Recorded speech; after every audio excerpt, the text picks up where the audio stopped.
Yes, guys, this is Entertainment Daily. My name is Luke Bizzer. Today, we're going over the Donald Trump interviews that he had with Keir Starmer. We did the Macron one. Before we get into the interview with Keir Starmer, I just wanted to show everyone this video. I remember seeing this a while ago. It made me laugh. So let's see what he said.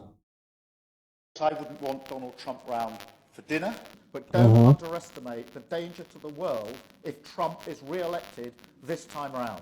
I'm anti-Trump. Very true. Yes. I would like to send my warmest congratulations to President Trump on his inauguration as the 47th President of the United States. What a pussy. That, ladies and gentlemen, is our Prime Minister. Right, let's get into the actual interview. I'll be going there, and we expect to see each other in the near future. We'll be announcing it, but we're going to be discussing many things today. We'll be discussing Russia-Ukraine. We'll be discussing trade and lots of other items. And I think we can say that we're going to be getting along on every one of them. We've had a tremendous relationship, and frankly, the Prime Minister and I have met twice before, and we get along very famously, as you would say.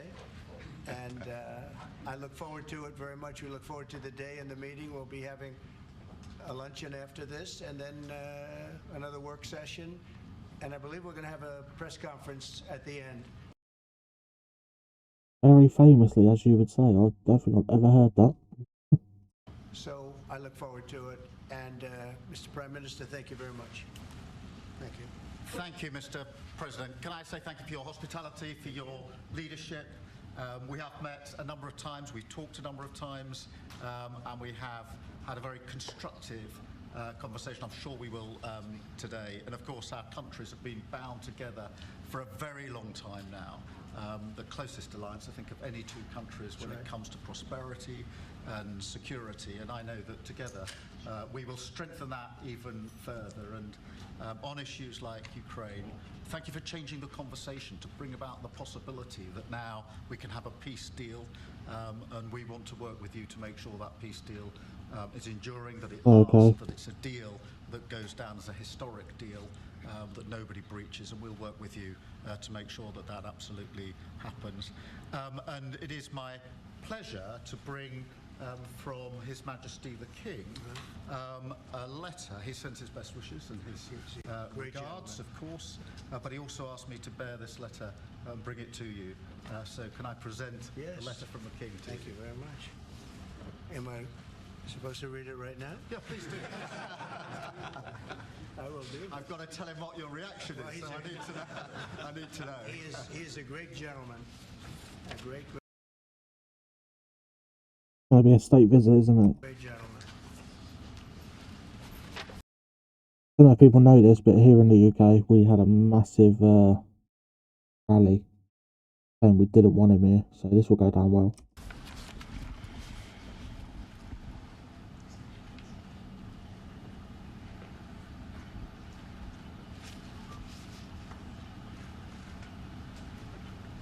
Oh, that's well. Well, that is really nice. I must make sure his signature's on that. Otherwise, it's not quite as meaningful. It is, and that's quite a signature, isn't it? Beautiful. He's a beautiful man, a wonderful man, and we appreciate it. I've known him, gotten to know him very well, actually. First term and now second term. Perhaps you'd like to say what that very important paragraph. Yes, so this is a letter from His Majesty the King. It's an invitation for a second state visit. This is really special. This has never happened before. This is unprecedented. And I think that just symbolises the strength of the relationship between us. So this is a very special letter.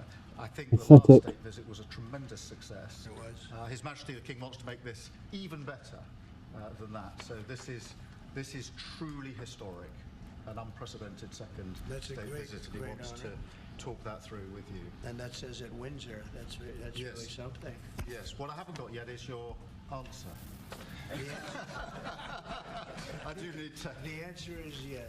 On behalf of our wonderful First Lady, Melania, and myself. The Would have been answer is funny if he yes, said and we no. look forward to being there and honoring the King and honoring really your country. Your country is a fantastic country, and it'll be our honor to be there. Thank you very much. Well, thank you very much, Mr. President. I shall happily take that back to His Majesty. It's beautiful. Thank you. Thank you. Thank you. I'm going to keep that one. You'll keep that one. President Trump, Andrew and Tristan Tate landed in Florida today on a private jet after being released from custody in Romania. They are accused rapists, human traffickers, not thought of as... I don't know if you saw this, but Andrew Tate, when he landed, did an interview saying about how close him and Baron Trump are. So, apple doesn't fall far from the tree, does it? good people in many circles. Did your administration pressure the Romanian government to release them, and if so, I why? know nothing about that. I don't know. You're saying he's on a plane right now? He's back. They already did. Yeah, I just know nothing about it. We'll check it out. We'll let you know. I do. Look, obviously this involves, there's an English element here, so obviously it's important that justice is done, and human trafficking is obviously, to my mind, a security risk, and so we'll catch up with the story in due course. You're aware? Are you aware? I didn't know anything about it. Yeah. Mr. President, veterans make up 30% of the federal workforce. Are you tracking how many veterans have been fired so far? Yes, we are. We are, and we take good care of our veterans, so we're watching that very carefully, and we hope it's going to be as small a number as possible. But we are having great success in slimming down our government. It's been really very successful, and some took payouts and buyouts, and others took other things, and some people we're finding out don't even exist. We're finding that we have a lot of people that don't exist, that people thought that did. We will be making a statement on that, but we're taking care of our veterans. We love our veterans. We're going to take good care of them. Okay, please. Mr. President, could you be persuaded, as part of a peace settlement in Ukraine, to provide air cover, a backstop security position to the contributions that Europe might make as well? Well, so President Zelensky's coming to see me on Friday morning, and we're going to be signing really a very important agreement for both sides, because it's really going to get us into that country. We'll be working there. We'll have a lot of people working there. And so in that sense, it's very good. It's a backstop, you could say. I don't think anybody's going to play around if we're there with a lot of workers and having to do with rare earths and other things, which we need for our country. And we appreciate it very much. And I look forward to seeing him. We'll be talking about it, and we'll also be talking about that today with the Prime Minister. Yeah, I mean, as you know, we've already indicated that we'll play our full part in making sure that any deal, if there is one, and I hope there is, and I think this is a historic moment to make sure it's a lasting deal, and we're about to have a discussion about how we can make that work. But I have to say this, as I said yesterday, you know, you're talking about a peacekeeping force. We have to make a deal first. Right now, we don't have a deal. We have Russia, we have Ukraine. I think we're very well advanced. I think Russia has been acting very well. We have Representatives Steve Witkoff and Scott and Marco and JD. We're all involved, every one of us, and a lot more. But What is the deal? I would like to know exactly what the deal is, you know what I mean? So far, all we've seen is him called Zelensky a dictator. But he supports Putin, who's been a dictator for over 20 years. Right. I think we're very well advanced on a deal, but we have not made a deal yet, so I don't like to talk about peacekeeping until we have a deal. I like to get things done. I don't want to give it the bad luck sign. We don't want to do that, but we've had very good talks with Russia, and we've had very good talks, as you know, with Ukraine. Yes, sir. Mr. President, does the Prime Minister have to choose a closer relationship with the EU as he is seeking and a good trade relationship with you? Which one should he go for? Well, I think we have just a great relationship. We actually had a good relationship before. We've met a couple of times, and I'm very impressed with him. I'm very impressed with his wife, I must say. She's a beautiful, great woman. And I second What a weirdo. I said, you're very lucky. He's very lucky. And no, we've So had a very weird, good man. relationship. What a thing to say. Potentially undoing some of the benefits of Brexit by seeking a closer tie with the EU, who you said was set up to screw No, I the don't worry about that. I thought, you know, frankly, what they did was the right thing at the time, I think that'll probably prove out over the centuries. You know, you have a long time to go. But I think I predicted that was going to happen, and it did happen. And it'll work itself out. I think it's already worked itself out. Yes. Mr. President, can I ask on Chagos, Mr. President? Keir Starmer has signed a deal to give away the Chagos Islands to Mauritius. Will you approve that deal? Well, we're going to have some discussions about that very soon, and I have a feeling it's going to work out very well. They're talking about a very long-term, powerful lease, a very strong lease, about 140 years, actually. That's a long time. And I think we'll be inclined to go along with your country. Yeah, I think it's sounded.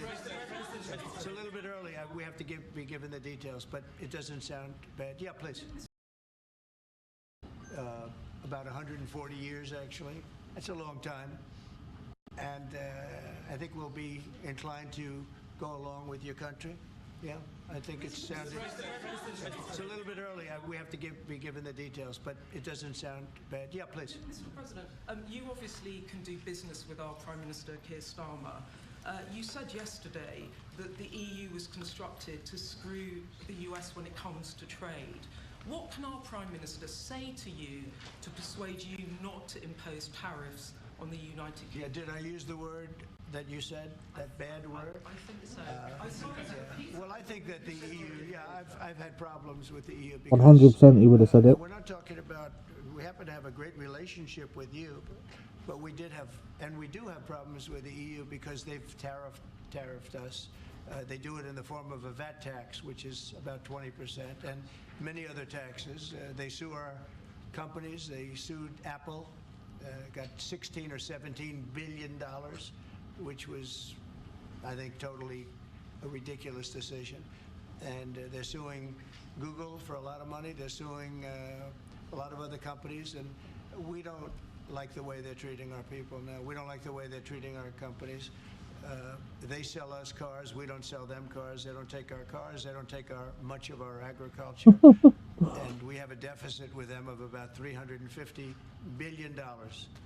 So I wouldn't say it's been such a great relationship personally, but other people did because it's politically correct to say that it's been good, but it hasn't been good. And we're going to change that.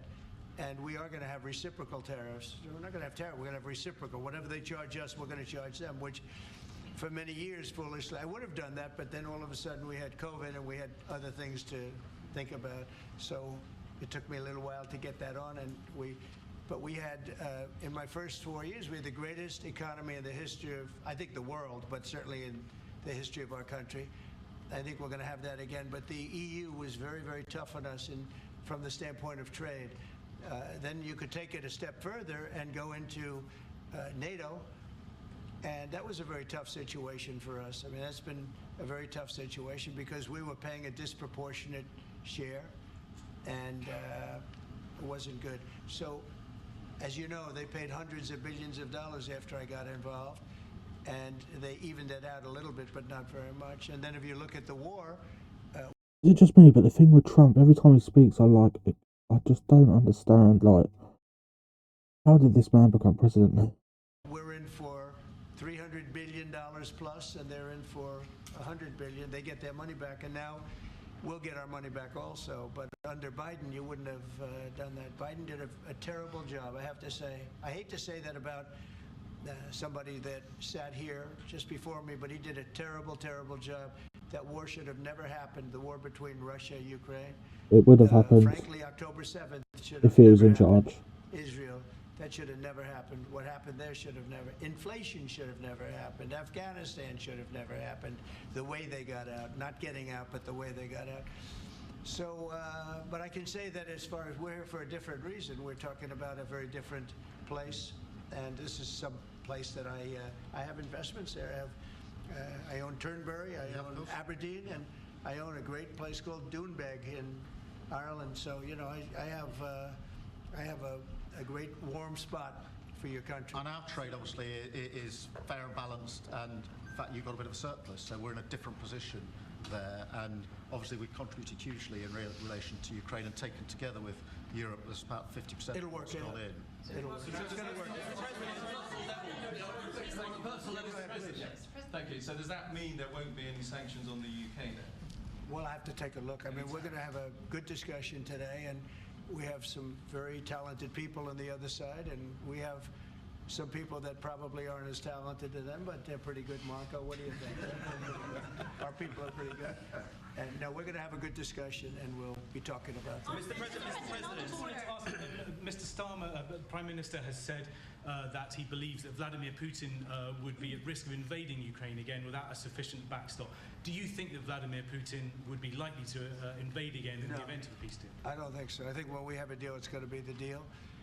I don't think if I didn't win the election, I don't think we'd be even talking to Putin right now or anybody else. I think it would just, I don't know if you're looking at the stats.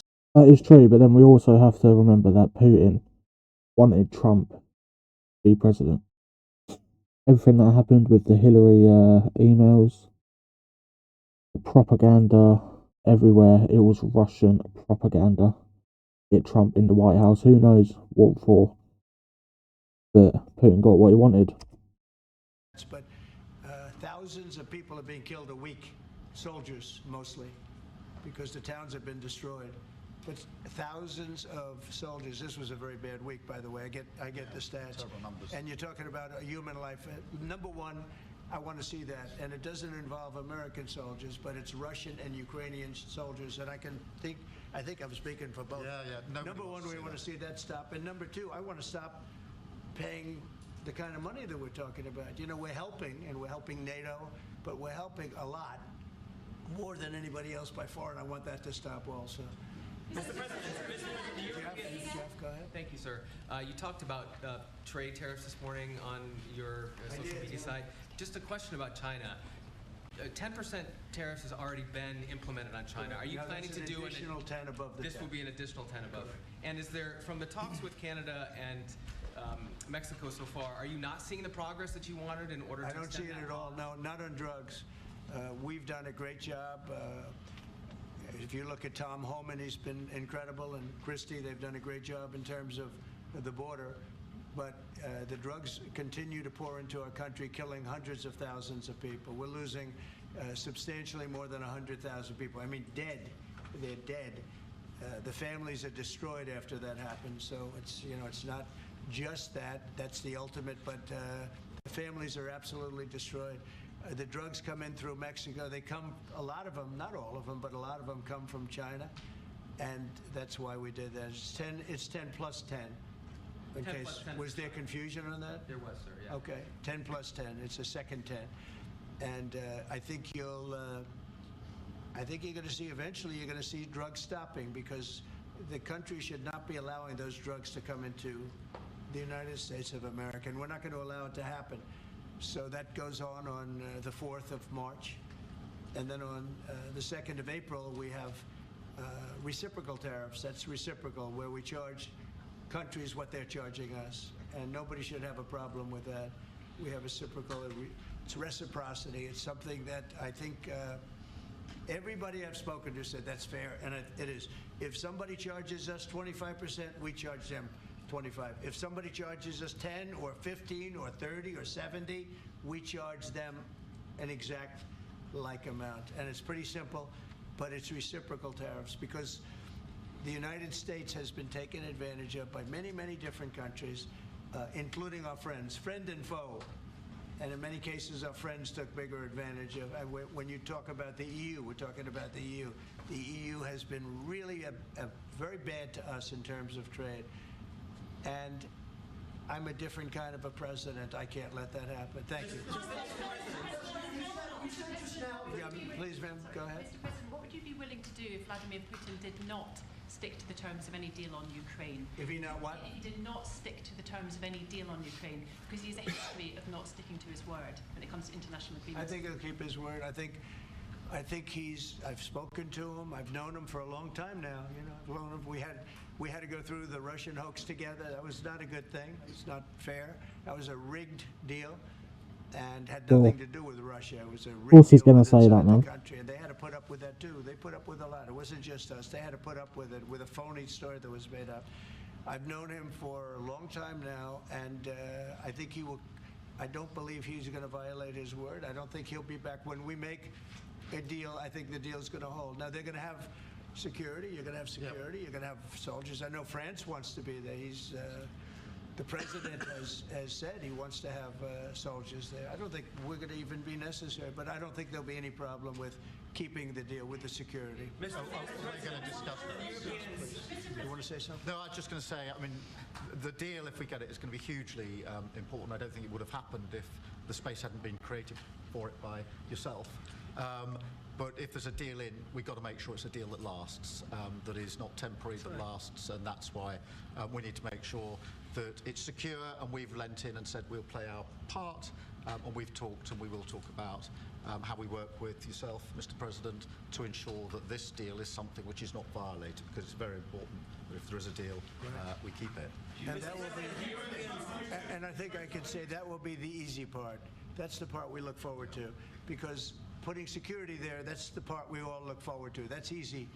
The difficult part is getting the deal made. So, but I think we've come a long way. Did you have something? Yeah, on a personal level. He's got such a nice face. Oh. He's smiling. But watch, he'll ask a total killer question. Those are the ones. I've known him a long time. They're the ones that get you. No, he looks like a nice guy. On a personal level, Mr. President, what do you get on most? What's your common ground with Sir Keir Starmer? Because you're both from different political backgrounds. It's true. I think I can say this because we've known each other now really for a little while. This is not our first meeting, as you know. He loves his country, and so do I. That's our common. Oh, well, I'd hope so. Our common. I would bloody well hope so. He loves his country, and I love our country, and we also have two countries that have gotten along for the longest period of time. Right? Number one ally on each side, and we have good France and Australia. We have a lot of good ones, but we've had a long-time relationship, a long time, hundreds of years, and we like each other, frankly, and we like each other's country, and we love our country. And I think that's our common thread. Okay? Mr. President, the Europeans. Yeah, please. On tariffs, you just said with China. Who are you with? I'm with The Independent. Oh, that's good. It's on tariffs. You just said with China. Thank you. We charge them as in we charge China, but the tariffs are paid eventually by American importers and consumers. No, they're not. No, I think they're paid for by the country. But, you know, look, we can get into that. I put a lot of tariffs on in my first term, and we made tremendous amounts of progress because of those tariffs. China paid us hundreds of billions of dollars, billions. We never had because they took advantage. And President Xi's a friend of mine, but he knows better than anybody he took advantage of our country. He took advantage of presidents that didn't know what they were doing. And they expect him. They actually expect him. The smart countries expect him from me because they know me and they know our country. But they got away with murder for decades, and we just can't let that happen anymore. Behind you, please. That's very kind, Mr. President. It sounds as though one of you completely trusts President Putin and one of you doesn't trust him an inch. Have I got that right? And why do you trust him? Look, you know, it's trust and verify. Let's call it that. And I think we. That's because he got me the presidency. Both can be that way. You have to verify because you never know what's going to happen. I know a lot of people that you would say no chance that they would ever deceive you, and they're the worst people in the world. I know others that you would guarantee they would deceive you, and you know what? They're 100% honorable. So you never know what you're getting. No, I have confidence that if we make a deal, it's going to hold. Mr. President, on fentanyl, Mr. President, less than 1% of all fentanyl that comes into the U.S. is apprehended at the Canadian border. So why use fentanyl as a reason? Because they should be apprehending much more. They're only apprehending 1%. You're right about that. It's a little more than that. But they should be apprehending much more because a lot comes through Canada. And as Mexico gets stronger in terms of the border, it goes up to Canada. And a lot of drugs are coming in through Canada. We can't have that. Mr. President, yeah, go ahead, please, in the back. Is there anything you can say tomorrow to President Zelensky to reassure him that his country's war hasn't been in vain and its sovereignty is not going to be threatened by any deal with Russia? Well, you know, he's coming. Perhaps he's already on his way. And we're going to be signing the deal together, probably in front of the media. And we're going to be having a good conversation. No, we'll have that video out next, work guys. with him. President Zelensky, she said before, we want to work with him, and we will work with him. I think the president and I actually have had a very good relationship. It maybe got a little bit testy because we wanted to have a little bit of what the European nations had. You know, they get their money back by giving money. We don't get the money back. Biden made a deal. He put in $350 billion. And I thought it was a very unfair situation. We're not getting all of ours. I mean, quite a bit of ours was gifted. It was given. There were some links, but mainly it was gifted, actually.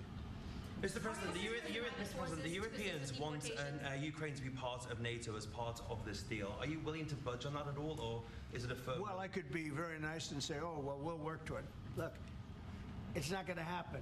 It's just not going to happen. That's what started this whole thing. Biden said that, and all of a sudden the gun started. That was one of the primary reasons.